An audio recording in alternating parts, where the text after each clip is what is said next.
एक बैलेंस उठाया, entries check की, लास्ट एंट्री तक पहुंचे तो क्या पता चला सारी एंट्रीज डाली गई हैं, कोई एंट्री मिस नहीं हुई है, कुछ ओमिट नहीं हुआ है, सारे अकाउंट सही हैं, सारे अमाउंट सही हैं, सभी एंट्रीज सभी स्पेसिफिक अकाउंट्स लेजर्स में गई हैं। ये बातें हमने जब जांच ली और अकाउंटिंग क्लोजिंग बैलेंस भी हमें सेम मिल गया, इसका मतलब क्या है, we reconciled. That is one of the procedures that we use. Then comes verification. Verification लगाई जाती है यूजुअली एसेट्स और लाइबिलिटीज के ऊपर। एक शब्द होता है वाउचिंग। ये मैं बहुत बेसिक बातें आज आपको समझा रहा हूं ताकि हम जैसे जैसे आगे जाएंगे ना तो यही बातें घूम घूम के आएंगी सारी, और तब आपको दिमाग ये नहीं लगाना पड़ेगा। तब मेरे को ये नहीं चाहता मैं कि मैं आपको चैप्टर शुरू करवा दूं सीधा, और चैप्टर शुरू करवाने के बाद अचानक बीच में ऐसी टर्म्स आए और मैं इन टर्म्स की इलेबोरेशन कर रहा हूं। ये टर्म्स पता होंगी तो चैप्टर आपको पढ़ना इतना आसान लगेगा, आपको लगेगा कि यार कुछ था ही नहीं, बहुत सिंप्लीफाइड चीजें थी। तो वेरिफिकेशन की जाती है एसेट्स और लाइबिलिटीज की, विच मीन्स कि आप एक्चुअली ये चेक करते हो कि एसेट, सिर्फ एंट्री चेक नहीं कर रहे हो। एसेट के केस में सिर्फ एंट्री चेक नहीं की जाती है, एक्चुअली ये भी चेक किया जाता है उसकी वैल्यू सही है, फिर ये चेक किया जाता है एग्जिस्ट भी करती है कि नहीं। खोसला का घोसला देखी है किसी ने? अब मैं थोड़ा पुराना हो गया। उस मूवी के बीच में बेसिकली एक बंदे ने डील करवाई किसी प्रॉपर्टी की, कहीं बहुत दूर कोई बहुत बड़ी प्रॉपर्टी अवेलेबल थी, लैंड अवेलेबल थी, उसकी डील करवाई और बिल्कुल ऐसे शो किया कि जैसे हम ऑनर हैं इस प्रॉपर्टी के। और जहां पे वो बैठा होता था बंदा सा जो संभालता था, चौकीदार, उसको रुपए दे दू के सेट कर लिया कि तूने सिर्फ पार्टी एक आएगी, हमने यहाँ शूटिंग करनी है। उसको ये कह दिया कि शूटिंग करनी है, शूटिंग में हम जो भी करेंगे हमारी सिरदर्दी है, तो अपना काम करता रहा, तेरे को रुपए दे दिए तो बस अपना काम करता रहे। वो कहता कोई बात नहीं, मेरे को क्या फर्क है, करो शूटिंग, जो करना करो। मेरे को भी कहता बीच में ले लेना, कहता कोई बात नहीं, तेरे को भी दिखा देंगे बीच में, कोई टेंशन नहीं है। अब वो मेन जिस पर्सन ने परचेज करनी थी, रियल एस्टेट वाला, उसको लेके आए, उसको किसी तरह से प्रूव किया कि ये प्रॉपर्टी है, ये है, वो है। एक्चुअली वो प्रॉपर्टी उसकी थी ही नहीं। अब सेम केस में अगर सोचो, रात को प्रॉपर्टी, रात को नेटवर्थ 1 करोड़ आ रही थी और अगले दिन सुबह 2 करोड़ हो गई, और 2 करोड़ होने पे ऑडिटर आता है और पूछता कि भाई साहब ये 2 करोड़ ये कैसे हो गई? और वो कह रहा है कि सर क्या बताएं, बस 1 करोड़ की नई प्रॉपर्टी खरीदी है हमने। कमाल ही कर दिया आपने, तो हमें तो उम्मीद ही नहीं थी। आप तो कह रहे थे बिजनेस नीचे जा रहा है, कहते बिजनेस नीचे जा रहा है भाई साहब, बस पूछो, समझो लॉटरी लग गई हमारी। तो कौन सी? कहता बताऊंगा नहीं। कैसा आदमी है, चलो होएगा। तो उसने कहा चलो पेपर ऊपर दिखाओ। कहता पेपर कौन से? कहता यार प्रॉपर्टी खरीदी है, पेपर तो होंगे, कोई रजिस्ट्रेशन करवाई होगी, कोई पैसा दिया होगा, एग्रीमेंट किया होगा, कोई बिल क्रिएट हुआ होगा, कुछ तो होगा आपके पास। कहता भाई साहब सच बताऊं, कहता रात को सपना सा आया था कि अपनी एक प्रॉपर्टी होने वाली है, आपा ने एंट्री डाल दी। ये जो एंट्री डाली है क्या मैनिपुलेशन है, चालाकी मारने का तरीका। बट हम एसेट की चेक क्या करना चाहते हैं कि एग्जिस्टेंस है कि नहीं। एग्जिस्ट भी तो करनी चाहिए ना, पता चले आपकी है, कि वाकई एसेट आपकी है। सिर्फ अगर उसने सपोज बिल्डिंग दिखा दी, उसने कहा देखिए ये बिल्डिंग हमारी है कि नहीं, आप गए और आपने वो बंटी बबली तो देखी होगी। थैंक यू बेटे। ओह बच्ची थोड़ी सी मेरे को वो देने की कोशिश कर रही है, सांत्वना। उसको नाम, हाँ बिल्कुल बेटे, रानी मुखर्जी भी थी उसमें। हाँ वही वाली नाम कई बार याद नहीं होते, ऐसे धुंधली धुंधली सी। स्टार गोल्ड वगैरह पे ऐसी मूवीज आ रही होती हैं, पुराने जमाने की हैं काफी। बहुत कुछ था। उसने ताजमहल बेच दिया था एक अंग्रेज को। कोई बात नहीं बेटे, कोई बात नहीं, सांत्वना देने के लिए बहुत बहुत धन्यवाद। तो वो बेसिकली ताजमहल बेच देता है किसी को, किसी फॉरेनर को बुला के कहता है कि ये ताजमहल मेरा है, मैं इसके, मेरे को पावर ऑफ अटॉर्नी दी गई है, और बेच के पैसे खा जाता है सारे। तो ताजमहल खड़ा हुआ दिखाना तो बहुत आसान है, बट ये प्रूव करना कि वो आपका ही है, उसके लिए आपको पेपर्स दिखाने पड़ेंगे। तो ऑडिटर का क्या काम है? बिल्डिंग कल को कोई भी बोल दे, वो कहे एंट्री डाली है, वो कह रहा है बिल्डिंग कहाँ, कहता है ये लो जी सामने खड़ी है, देखो। अंदर गए, अंदर बंदे ने सलूट मारा, कमाल है, अब सलूट मार रहा है कोई तो डेफिनेटली लगता है कि हाँ आपकी होगी। और आप जा रहे हो, सारे बोलते जा रहे हैं good morning sir, good morning sir, good morning sir. और good morning sir, good morning sir इसलिए बोल रहे हैं क्योंकि सबको कल आपने 200-200 रुपए पकड़ाए थे कि एक दिन के लिए बस तुम सभी में, मैं जिस दिन यहां पे आऊंगा तुम सभी ने बस गुड मॉर्निंग बोलना मेरे को, और कुछ नहीं बोलना। और गेट कीपर तो एकदम 4 बार सलूट, ठा ठा ठा, खतरनाक। और बोर्ड भी बाहर, एक ऊपर 2 बंदे खड़े किए हुए थे कि जैसे ही हम आ रहे होंगे बोर्ड नीचे आ जाना चाहिए, और हम जाएंगे तो बोर्ड वापस ऊपर, खत्म। ये सब कुछ कर लिया, लेकिन इसके बाद मेन बात क्या आती है कि रजिस्ट्री आपने करवाई होगी, उसके पेपर्स दिखाओ। वो नहीं मिले तो मतलब बोगस काम। तो हम बहुत सारी चीजें चेक करते हैं, एक एलिमेंट को चेक नहीं करते, इसे एजर्शन भी कहते हैं। समझाऊंगा आगे एग्जैक्टली क्या होती है। तो ये रिकंसिलेशन डिटेक्शन जो क्या है, प्राइमरी है सेकेंडरी है, सेकेंडरी है। ये अपने आप में प्रोसीजर है, ये भी प्रोसीजर है। ये directly yes, this is quite similar to what we talk about audit. ठीक है, तो सोचो जनरली ऑडिट है क्या। पार्टी की है कभी, घर पे पार्टी ऑर्गेनाइज या दोस्तों ने मिलकर कहीं पार्टी ऑर्गेनाइज की हो, सबसे कॉन्ट्री ली हो, कॉन्ट्री लेने के बाद पैसा सारा आपकी जेब में था, है ना? अच्छा सारा पैसा आपकी जेब में, और अब आपने सारे एक्सपेंसेस करने शुरू कर दिए, और आपका एक खड़ूस सा दोस्त, कुछ दोस्त ऐसे जो बिल्कुल एकदम मस्त मोला, जो कहते हैं यार छोड़ने लग गए, जो क्या टेंशन है, मजा बहुत आया, होते ना, एक बार दोबारा करेंगे, मजा बहुत आया। बस उसको एक चीज से मतलब होता है कि भाई मजा आ गया, तूने जो कुछ भी किया तो वो मेरा सही दोस्त है, ऐसे वाली फीलिंग। लेकिन एक खड़ूस होता है, उसको होता है अच्छा ये बता कि ये जो तूने चीज खरीदी ये कितने की आई। आप उसे, तेरे को मजा नहीं आया कहता नहीं नहीं मजा तो बहुत आया, पर यार पता तो होना चाहिए, कल को पार्टी मेरे को ये ऑर्गेनाइज करनी पड़ा। तरीके ढूंढता है वो पूछने के, फिर वो आपसे लिस्ट निकलवानी शुरू कर देता है, और वो कहता है कि अच्छा ये चीज इतने की, नहीं यार ये तो तेरे को बहुत ज्यादा लगा लिया इसने, गलत गलत गलत।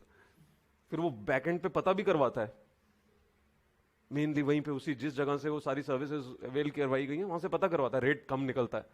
कहता है यार तू ये क्या कर रहा है। कहता है यार मैंने इतनी मेहनत की तुम लोगों के लिए, इतना कुछ किया, क्या थोड़ी सी मेहनत का मेरे को पे करना बनता नहीं है। कह रहा यार तू वैसे ही मांग लेता, ऐसे करने की जरूरत क्या थी, हम तेरे भाई हैं, दे देते थे यार तेरे को।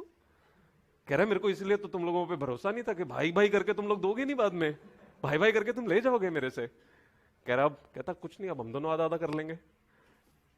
ये इस केस के बीच में जो कर रहा है बेसिकली क्या कोशिश कर रहा है, सेकंड पर्सन जो खड़ूस इंसान है क्या करने की कोशिश कर रहा है, ये एग्जामिन कर रहा है कि जितना कुछ भी आपने एक्सपेंड किया, वो सारी की सारी चीजें जो एक्सपेंड की गई हैं वो सही तरह से आपने एक्सपेंड की हैं या नहीं की हैं। This is nothing but audit. या आपके किसी टीचर ने कभी आपको क्लास के बीच में कुछ ऑर्गेनाइज करने के लिए रिस्पॉन्सिबिलिटी दी होगी, डेफिनेटली क्लास में सभी से कलेक्शन करनी है, और कलेक्शन करने के बाद वो पैसा आपके पास रहेगा, टीचर से डिस्कस कर लेना कहाँ कहाँ पे क्या क्या खर्चे करने हैं, सारे खर्चे कर लिए, और उसके बाद ऑब्वियसली फिर थोड़े चालू तो हम लोग होते ही हैं, कुछ टीचर भी ऑब्वियसली दबा लेता है, और थोड़े चालू हम भी होते हैं, हमें पता होता है कि सारे अल्टीमेटली नहीं तो टीचर की जेब में जाने, कुछ तो अपने को मिलना चाहिए, इतनी मेहनत कर रहे हैं, है ना।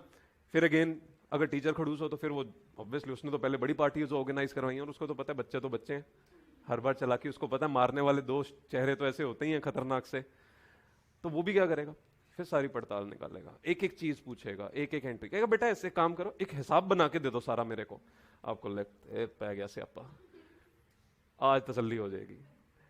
अब आप ये सोच रहे होते फिगर कौन सी बढ़ाएं और कौन सी ना बढ़ाएं, कौन सी चीज पे ज्यादा रुपए दिखने चाहिए, कौन से पे नहीं दिखने चाहिए।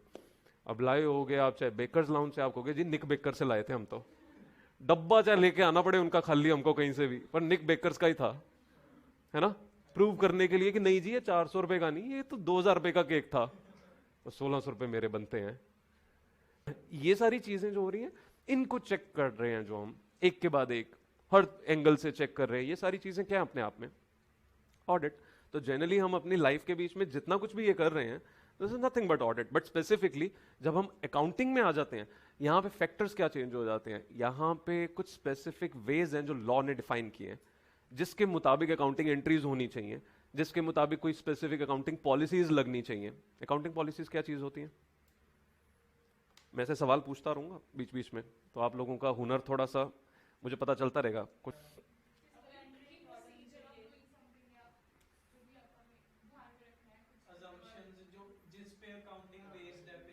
You are the man, great यार। अकाउंटिंग प्रिंसिपल्स, assumptions, नहीं, he's become the man. The assumptions, accounting assumptions, fundamental assumptions, consistency, accrual, cash basis, going concern, और उसके बाद आप जितने भी अकाउंटिंग प्रिंसिपल्स लगा रहे हो, डेप्रिसिएशन किस तरह से लगाई जाएगी, वैल्यूएशन किस तरह से होएगी, फीफो लीफो लगेगा, इस सारी चीजों का कॉम्बिनेशन हर स्पेसिफिक ऑर्गेनाइजेशन क्या कर रही होगी, अलग अलग तरीके से लगा रही होगी। कोई फीफो कर रही है, कोई लिफो, कोई एवरेज, कोई एसएलएम, कोई डब्ल्यूडीवी, सब अलग अलग तरीके से। एसएलएम डब्ल्यूडीवी तो पता है ना? हाँ, परफेक्ट, अच्छी बात है। थोड़ा सा अच्छा लगता है। मतलब आप लोगों ने जो +1 +2 में इतना कुछ पढ़ा हुआ है, या इवन फाउंडेशन में, उसका भी भरपूर यूज यहाँ पे हो जाएगा। उतनी बातें भी अगर हमको बहुत अच्छे से आती हो ना, तो समझो ऑडिट की आधे से ज्यादा तो हमारी जो है वो निकल गई कश्ती, बड़े प्यार से। ओके, अब मैं आपको सिंपल से शब्दों के बीच में बताता हूं कि ऑडिट है क्या। अच्छा, पहली चीज, ऑडिट एंड एश्योरेंस, दो शब्दों से ये सब्जेक्ट बनता है। ऑडिट एश्योरेंस का मतलब क्या है जानते हैं? I give you the assurance, तसल्ली, एक ट्रस्ट फैक्टर क्रिएट करना, है ना? ऑडिटर ऑडिट किस चीज का कर रहा है? Books of accounts, financial statements का। ये ऑडिट कर क्यों रहा है? लॉ ने बोला है। लॉ क्यों बोल रहा है?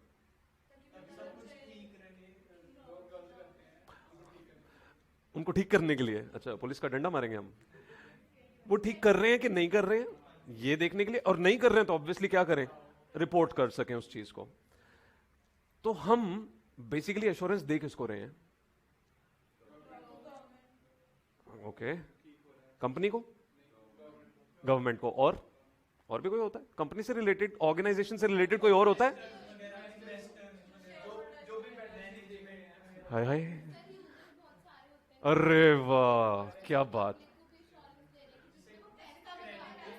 नाइस। एश्योरेंस जो दी जा रही है वो कंपनी को नहीं, रादर किसको दे रहे हैं हम? Stakeholders, users of financial statement. क्योंकि जो भी लोग फाइनेंशियल स्टेटमेंट यूज कर रहे हैं वो किसी ना किसी तरह का डिसीजन लेंगे इससे रिलेटेड। तो वो एश्योरेंस दे सके हम, इसलिए क्या करवाना जरूरी है? ऑडिट। अब छोटी सी एक एग्जांपल देता हूं।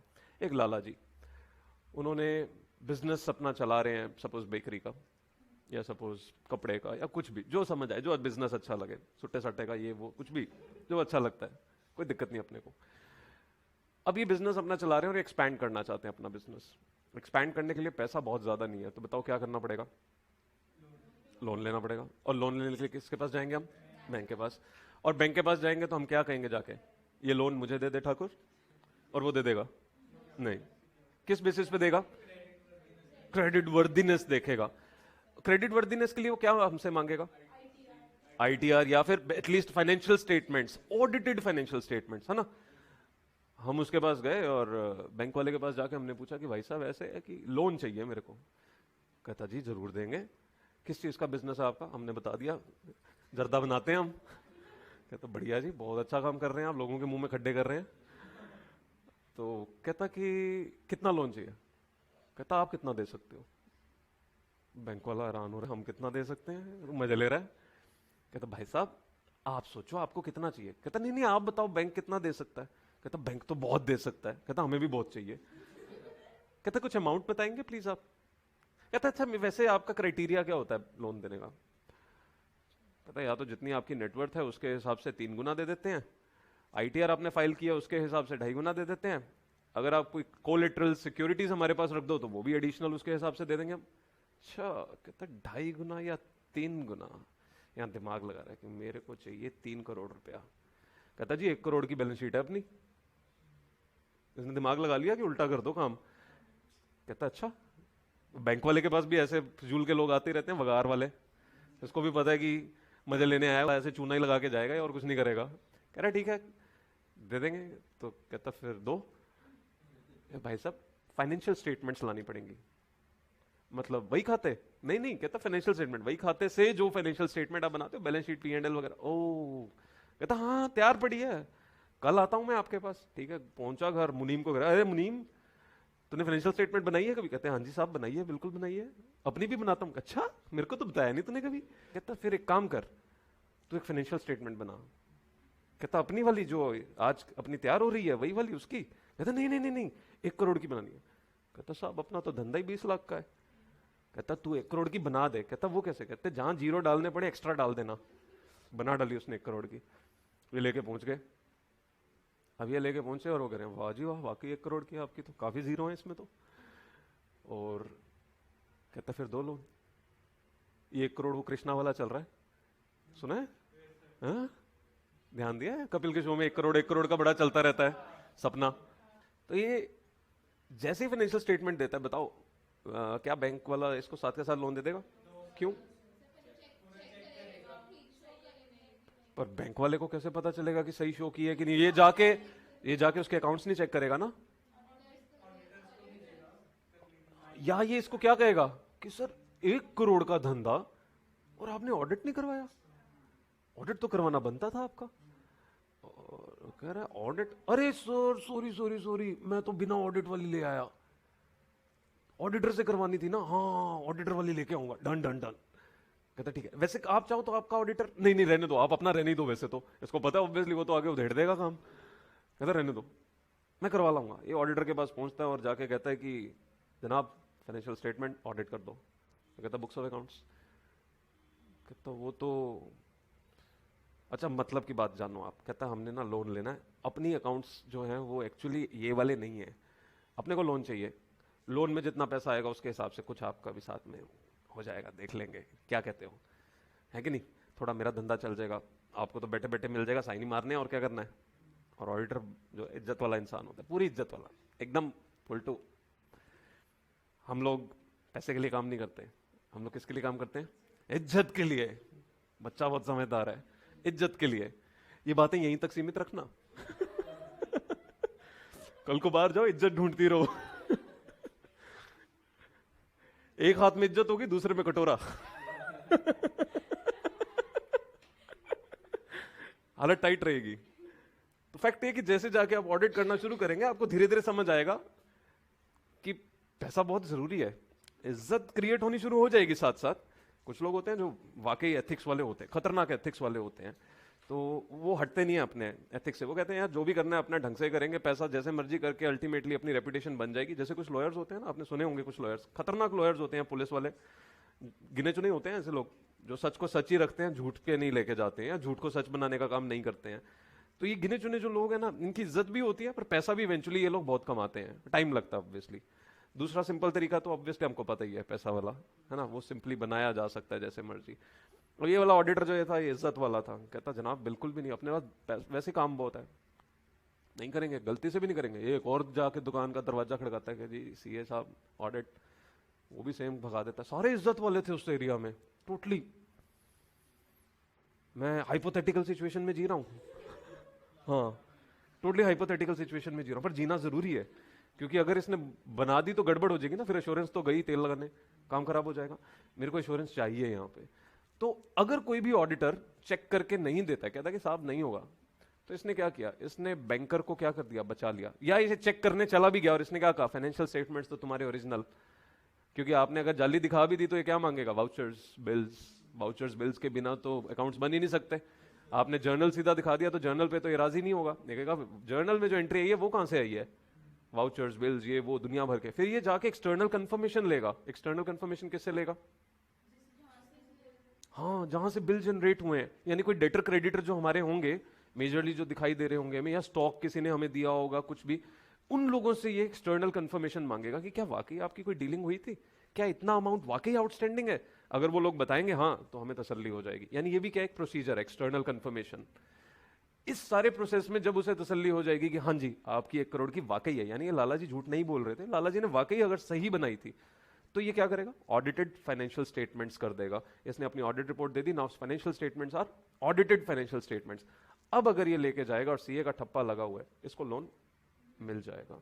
एक शेयर होल्डर की नजर से अगर देखें तो एक शेयर होल्डर क्या कर रहा है, पैसा लगा रहा है, बट बेटा वो पैसा लगा रहा है किसके बेसिस पे, एक audited financial statement. Annual report के बारे में जानते हैं, जो एनुअल रिपोर्ट होती है ना, उसमें ऑडिटेड फाइनेंशियल स्टेटमेंट्स लगी होती हैं।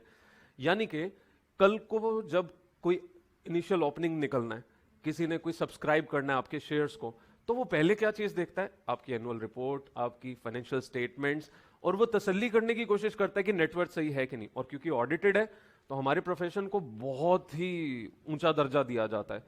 We are considered people of supreme importance in the economy.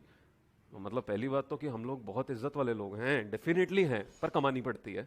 कमाने के लिए एथिक्स भी मेंटेन करने पड़ते हैं। कहीं कहीं चालूपंथी भी मारोगे आप लोग डेफिनेटली, क्योंकि ऑब्वियसली मजे लेने की आदत होती है इंसान की जिंदगी में, कुछ तो करके हम लोग देखते ही हैं इधर उधर। अब तो ये पहली चीज, ऑडिट जिससे करवाना है उस पर्सन का क्या होना जरूरी है? Chartered accountant. ऑब्वियसली हम जानते हैं, बट चार्टर्ड अकाउंटेंट होने के साथ साथ एक एडिशनल चीज जो चाहिए वो क्या है? Certificate of practice, COP. Certificate of practice का मतलब क्या है? जैसे मैं सर्टिफिकेट ऑफ प्रैक्टिस मेरे पास नहीं है, रीजन कि मैं प्रैक्टिस करना ही नहीं चाहता हूं। अगर मैं प्रैक्टिस कर रहा हूं तो मैं कोई और बिजनेस या कोई भी और चीज नहीं कर सकता हूं। ये क्यों अलाउ नहीं किया जाता? सोचो, क्यों अलाउ नहीं किया जाता कि अगर आप प्रैक्टिस कर रहे हो तो कुछ और नहीं करोगे?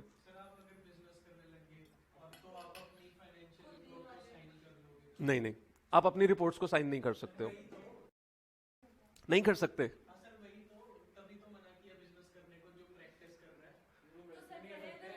अगर हो तो नहीं कर सकते हो आप, अलाउड नहीं है कि आप अपनी खुद की फाइनेंशियल स्टेटमेंट्स ऑडिट करें।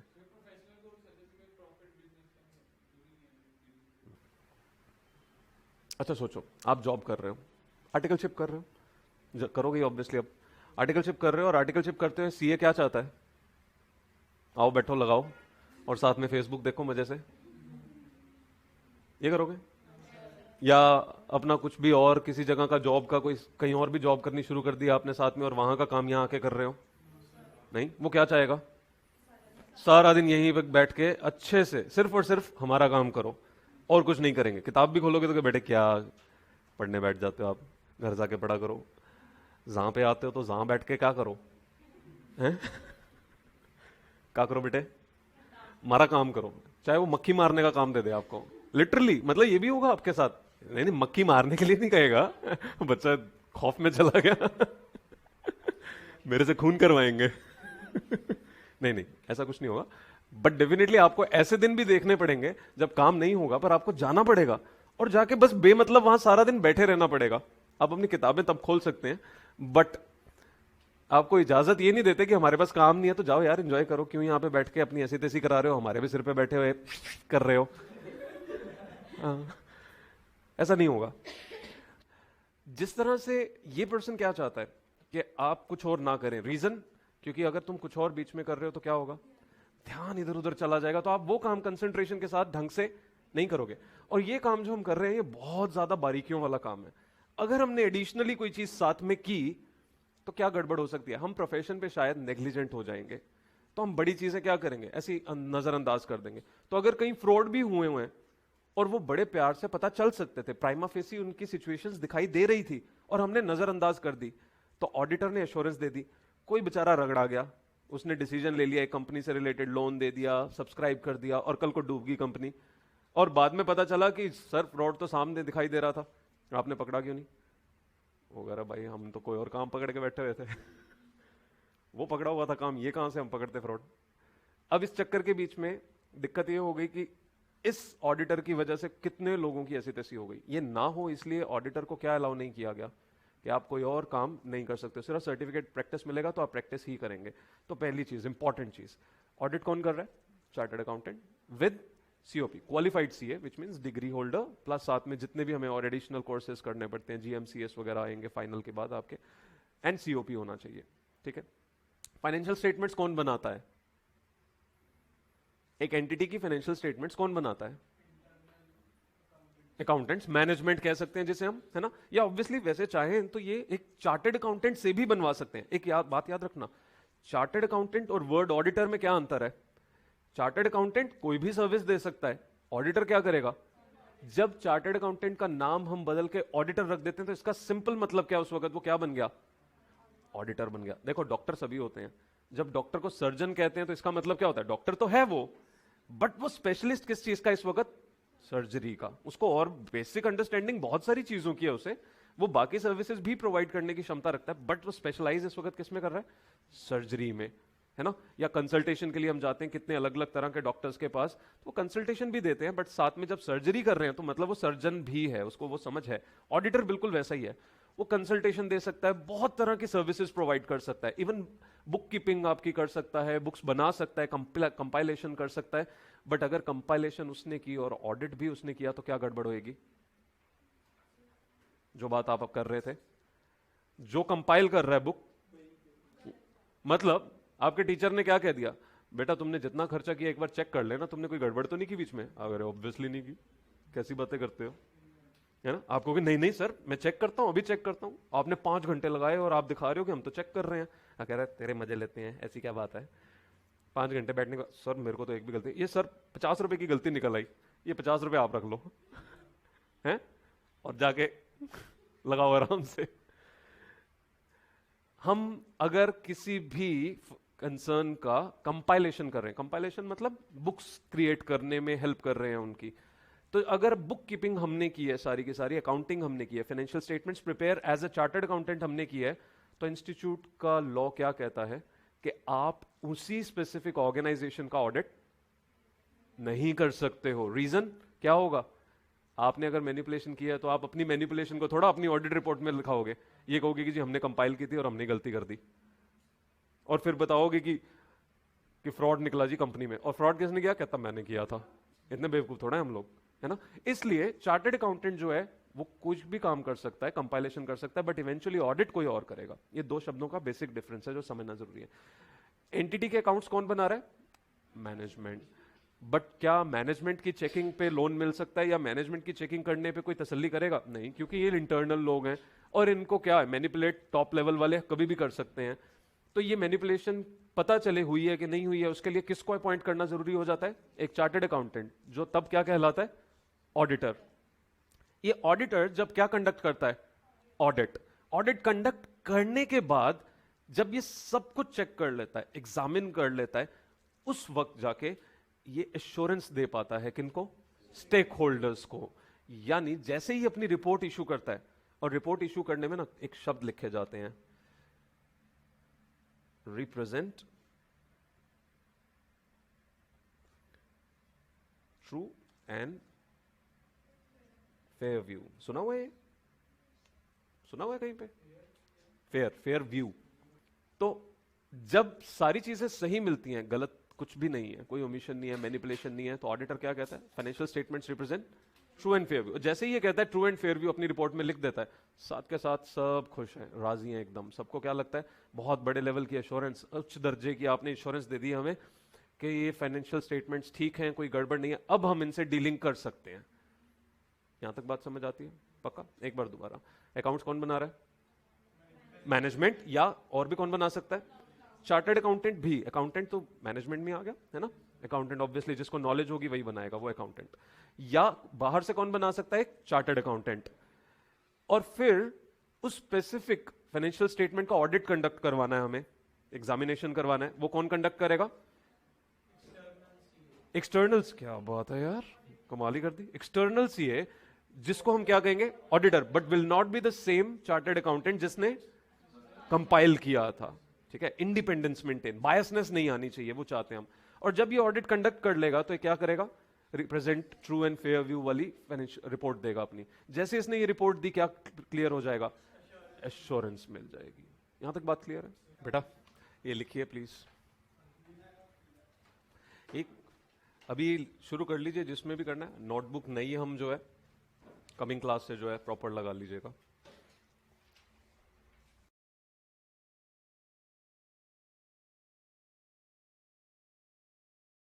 लिख लिया सभी ने?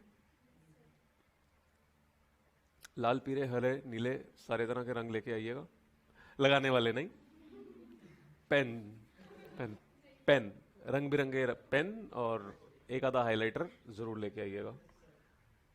किताबें रंगीन रखनी है हमें अच्छे से, जितनी रंगीन हो उतनी अच्छी होती है ना। इतिहास गवाह है, जिन जिन बच्चों ने अपनी किताबों को रंगीन किया है वो हमेशा बहुत भयंकर मार्क्स से पास हुए हैं। पता चले यही सोच के बैठ गए हर सब्जेक्ट में जाके बस रंगीन ही किए जा रहे हो, अब तो पास होना पक्का है। हो गया? Okay, thank you so much, कल मिलते हैं।